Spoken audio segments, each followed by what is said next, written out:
మన చిన్నప్పుడు నాన్న మనకి కథలు చెప్తూ ఉంటారు కదా. అలాంటి కథల్లో ఒకటి మన నాన్న స్టోరీస్లో చూద్దాం. వెల్కమ్ టు నాన్న స్టోరీస్. అమ్మ అనే పదంలో రెండు అక్షరాలే ఉంటాయి, కానీ అమ్మ చేసే త్యాగం, పడే కష్టం, చూపించే ప్రేమ మాటల్లో చెప్పలేంది.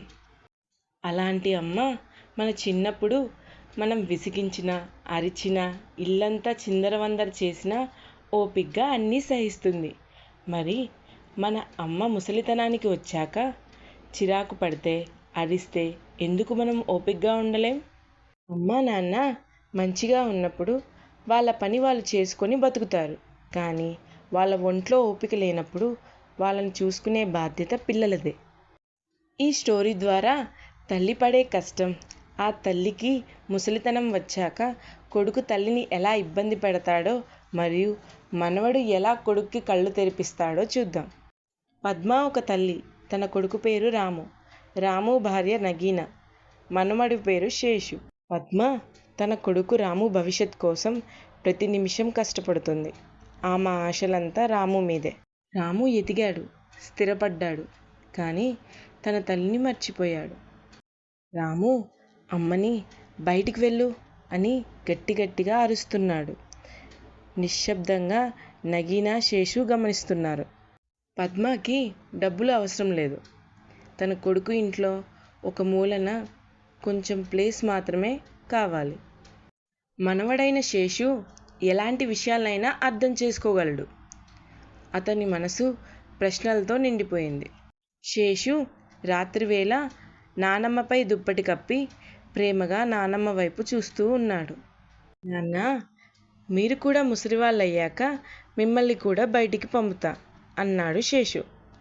శేషు అడిగిన ఒక్క ప్రశ్న రాము గుండెను కుదిపేసింది. రాము బాధతో ఆల్బం తీసి చిన్ననాటి చిత్రాల్ని చూశాడు. పద్మ చేసిన త్యాగాల్ని గుర్తు చేసుకుంటున్నాడు. రాము పద్మ కడుపులో ఉన్నప్పుడు పద్మ ఎంతో సంతోషించింది. వాంతులైనా, నీరసంగా ఉన్నా అన్నీ భరించింది. పురిటి నొప్పులు ఎన్నో భరించాక రాము జన్మించాడు. రాముని చూస్తూ తన నొప్పులన్నీ మర్చిపోయింది. రాత్రి రాము ఏడుస్తుంటే అమ్మ లాలిపాటలు పాడేది. రాము కోసం అమ్మ నిద్రపోకుండా కంటికి రెప్పలా చూసుకునేది. అతని తొలి అడుగుని అమ్మ ప్రేమతో మరియు పడిపోతాడేమో అనే భయంతో చూస్తూ ఉండేది. అతను ఎదిగాడు, గట్టిగా మాట్లాడాడు, కానీ అమ్మ పెద్దవాళ్ళతో అలా మాట్లాడకూడదు రాము అని ప్రేమతో చెప్పింది. అమ్మతో గొడవ పెట్టుకొని తలుపులు మూశాడు, కానీ ఆమె మౌనంగా భరించింది. రాము కలల కోసం పరిగెత్తాడు, కానీ ఆమె బట్టలు కుడుతూ ప్రతి పైసా పొదుపు చేస్తూ వెనుకే మిగిలిపోయింది. రాము చదువుని పూర్తి చేశాడు. రాము గ్రాడ్యుయేషన్ పట్టా తీసుకునేటప్పుడు ఆమె హృదయం గర్వంతో నిండింది. రాము వెళ్ళిపోవడానికి సిద్ధంగా ఉన్న ఆమె జీవితం మాత్రం అతని చుట్టే తిరుగుతూ ఉంది.